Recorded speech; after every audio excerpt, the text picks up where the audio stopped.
Ilang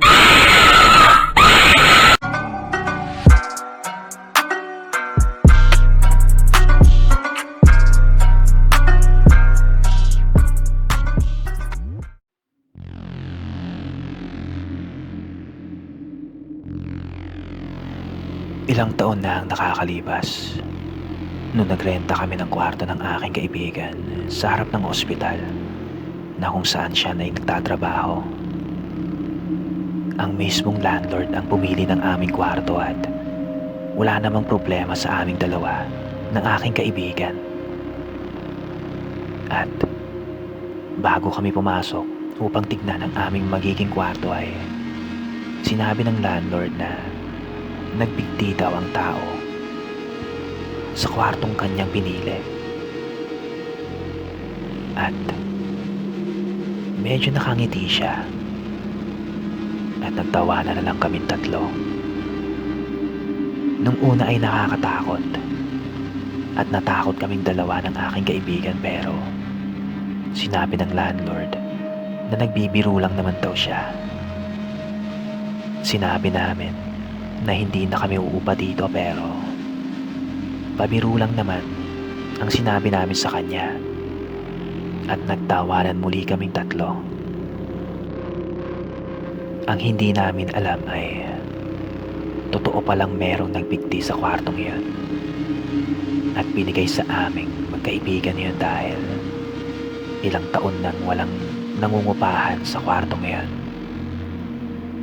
Pero sinabi ng aking kaibigan na kung sakaling totoo man yun, ay hindi siya natatakot dahil hindi totoo ang mga multo at hindi siya takot sa mga ganitong mga bagay-bagay, lalong lalo na pag nagtatakutan kami. At dumating ang araw na aming paglipat sa kwartong yun. Nung pagpasok muli namin ay nag-usap kaming dalawa na para bang sobrang luma na ng kwarto dahil punong-puno ng alikabok sa mismong buong kwarto. Inilapag naming dalawa ang aming mga gamit at tinignan mabuti ang buong kwarto. Inaanay na ang karamihan ng mga kahoy sa dingding at sa banyo naman ay sobrang dami rin ng anay at alikabok na siguro ay sobrang tagal nang hindi natitirahan ang kwartong aming tinitirahan ngayon. Pero hindi na namin inisip masyado ang tungkol doon dahil ang labas ng apartment ay na bago-bago pa. At siguro ay wala talagang gustong mangupahan sa kwartong ito, at hindi lang naman itong kwarto, pati na rin ang katabing kwarto nito ay walang nangungupahan. Ang mismong landlord naman ang nagsabi rin na walang vacant sa ibang kwarto dahil medyo stricto ang karamihan. Ibig sabihin ay maarte ang karamihan na kesyo ganto o kesyo ganyan, kaya hindi nauupahan ang aming inuupahan ngayon. Pero ang pinagtataka talaga namin ay sobrang kakapal ng mga alikabok, pero hinayaan na lang naming dalawa ng aking kaibigan at nagsimula na kaming maglinis nung araw na rin na lumipat kami doon.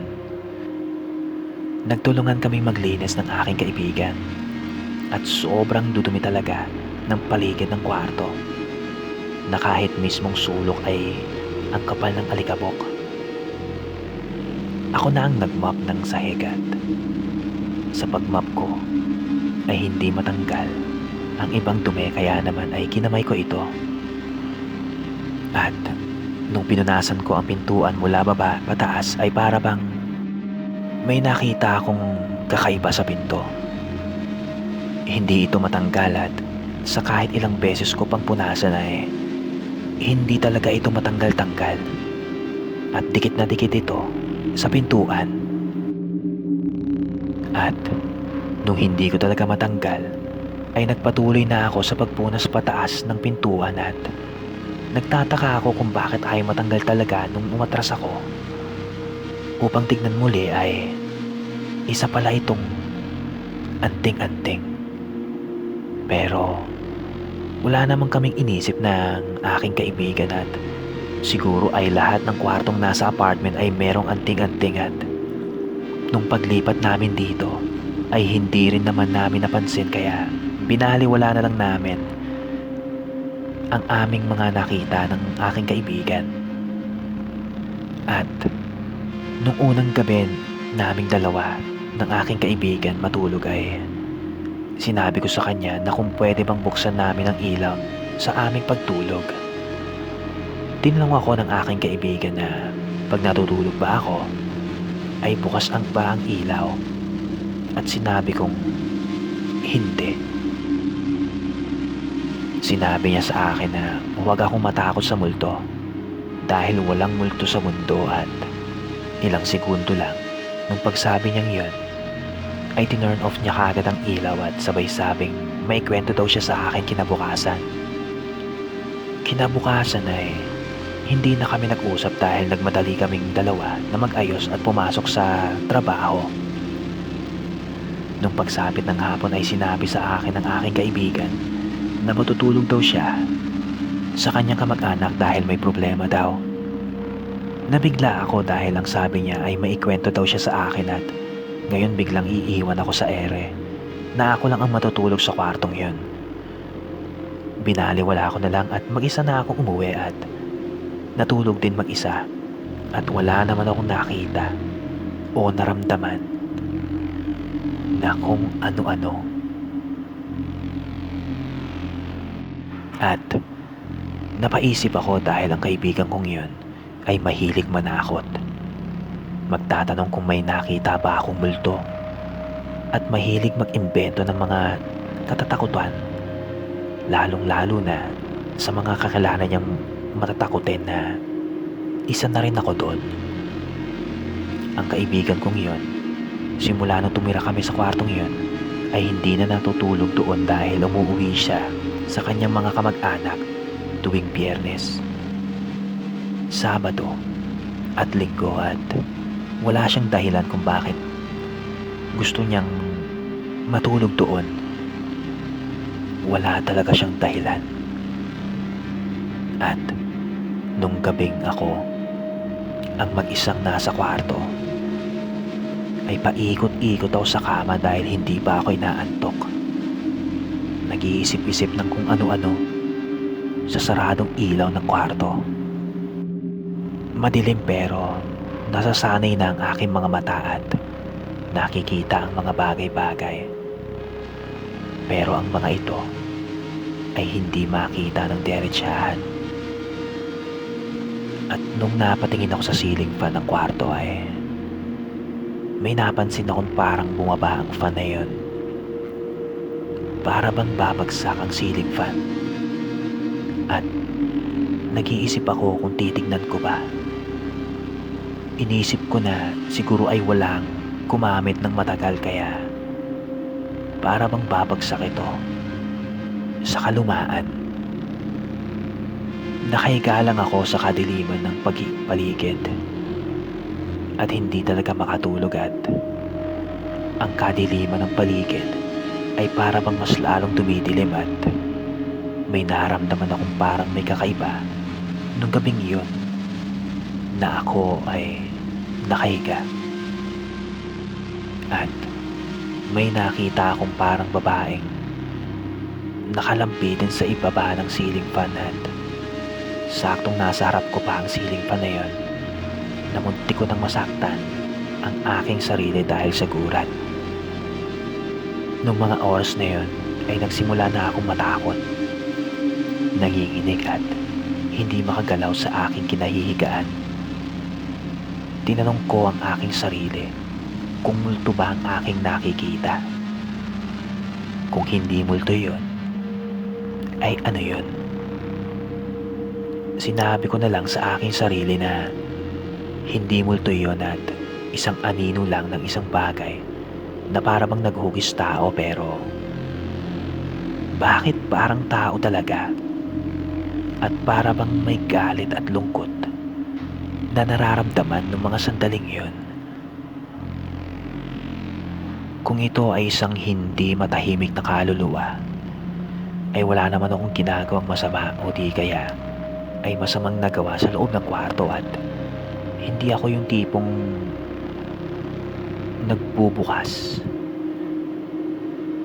ng tungkol sa multo. At hindi ako yung tipo ng tao na susubukan kung meron ba talagang multo. Kung may gustong sabihin at hindi matahimik na kaluluwa, ay sana ay pumasok na lang sa aking panaginip upang magkaintindihan at huwag sanang dumating sa ganitong palabas na para bang nananakot. Nung napaisip ako ng ganong bagay ay para bang nawawala na ng pakunti-kunti ang aninong yun. Nawawala at para bang bumabalik ang ceiling fan sa dati niyang anyo na hindi ko alam kung guni-guni ko lang ba yun, pero kinilabutan talaga ako.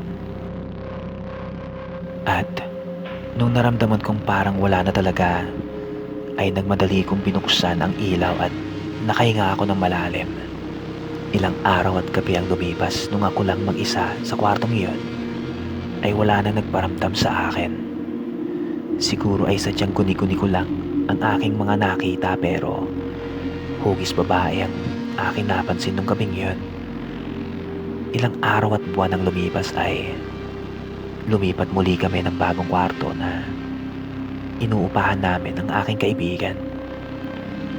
At nung nakalipat na kami, ay napansin namin na para bang may nag-uusap-usap na mga nagrerenta ng kwarto sa bago naming inupahang apartment.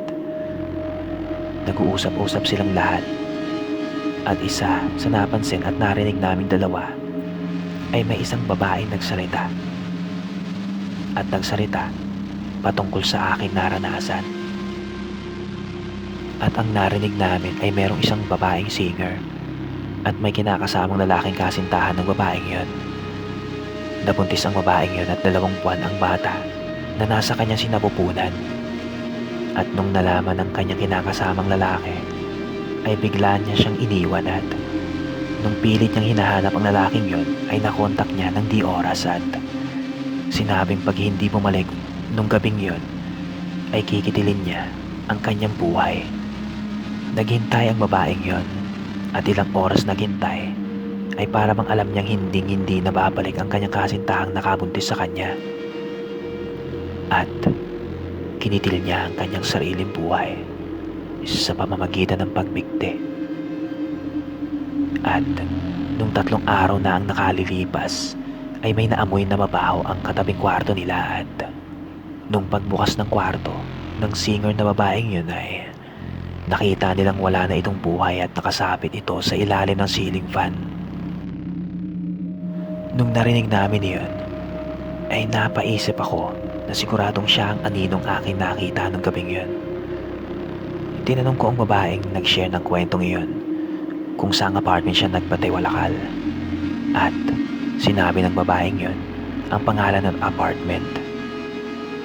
Mismong room na kanya tinirahan dati at yun ang dating tinirahan naming dalawa ng aking kaibigan at totoong nakita ko talaga ang babaeng yun. Sinabi namin sa babaeng yun na kakalipat lang namin galing doon dito sa apartment na to. Nagulat ang babaeng yun at tinanong niya ako kung kasama ko daw ba ang 2 babaeng nakatayo sa aking tabi. Tumingin ako sa aking kaibigan dahil 2 lang naman kaming lumipat sa bagong apartment na ito. At nung pagtingin ko ay nakita ko ang babaeng nakatingin sa akin at siya ang babaeng nagpatikawalakal dati sa dati naming nirerentahang kwarto at nakatitig ito sa akin.